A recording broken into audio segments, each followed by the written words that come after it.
In this week's episode we're going to take you through 5 easy steps to prepare your car for winter driving so you don't get caught in the cold.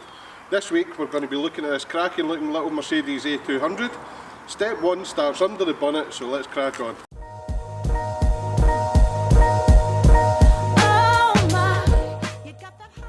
So the first thing you want to do is remove any engine covers and just have a general look around and make sure that you've not got any fluid leaks. Once all the covers are off, we can then check the rest of the levels, and we'll start with the engine oil. Make sure when you're checking that the engine is cold and the level should be in between the minimum and maximum marks on the dipstick. It should also look clean and not thick and black. If you do need to top off, you can look for the sticker under the bonnet or check your owner's manual, that way you get the correct oil. Next we'll check the coolant level and its strength, and the level should be once again like the oil, in between the minimum and maximum marks, but never over or underfilled. Next we'll check the strength, and for that we're going to be using a coolant tester. These can be picked up from your local auto parts store for around £5 to £10. And if you do need a top up, just check your owner's manual for the correct coolant, or just top up with some water if your coolant strength is okay. So brake fluid's next on the list, we're going to check that. This is a fluid that should never be topped up, but it should always be between the minimum and the maximum. If you are seeing low fluid in the bottle, it's normally a sign that your brake pads have worn down, so get the wheels off, have a look and make sure they're okay. If all your brake pads are okay and you're still showing low fluid, have a check around your brake hoses and your flexi hoses just to make sure there's no signs of any leaks. Brake fluid is also a serviceable item, so make sure it's no due to be changed before the winter kicks in. Power steering fluid's next on the list, we're going to check that, and like the brake fluid it should be between the minimum and the maximum. This can be a bit more difficult to check on some cars due to electric power steering and things like that, but it is in there and it's in your owner's manual what fluid you'll need for it.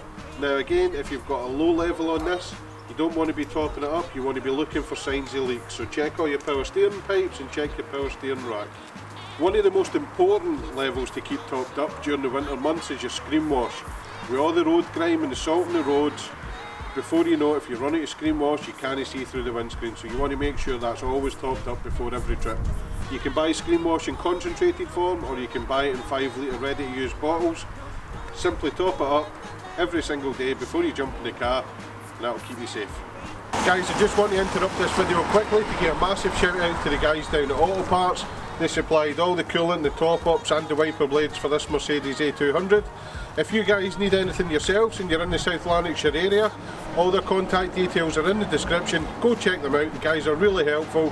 If they've not got what you need, they'll have it in the next day for you. Okay, so that's everything done under the bonnet and it's all looking good, so we can move our attention onto the wiper blades. Now these get used and abused all the time in the winter, so we need to make sure that they're okay. First you want to check if there's any rips in them and if they're still soft and not brittle. We then need to check if they clear the screen okay, and if everything seems good, you can just give them a clean and leave them be, but they're so cheap and inexpensive that we recommend that you change them every year or two anyway. Now tyres are the next big thing on the list. Now these are super important due to the wet slippery conditions you get in the winter, and the legal limit for tread in the UK is 1.6mm, but we wouldn't run anything under 3mm. Now if you do get really bad winters, you may even want to consider winter tyres, but we're not all too bad here, so all season tyres are just fine. Okay, so to check the tread depth you can use a tread depth gauge or 20p coin. Now the edge around the back of the Queen's head is exactly 3mm, so anything below that you want to change your tyres. And remember, don't put it on one of the 1.6mm wear gauges. For step 4 you might need a helper because we're going to check all the lights are working. Start at the front and you want to check your headlights, side lights, indicators, main beam and fog lights if you have them.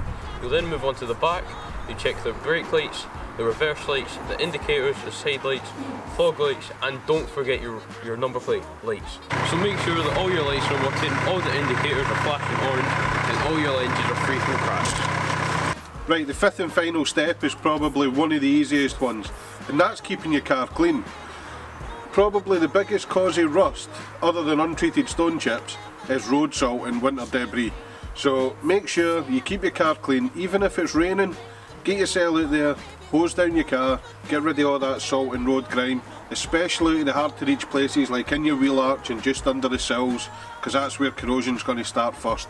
Make sure you keep it clean and you'll be good for winter. So that's it, the 5 easy steps to keep you trouble free this winter. Now if you enjoyed this video and found some value in it, please hit the like button because we do really appreciate it, and check out some of our other videos because we put out car content every week, including our Road to Supra series, and we're trading our way up from a £500 Renault Clio to a Mark IV Toyota Supra. Now thanks for watching, and we'll see you next week.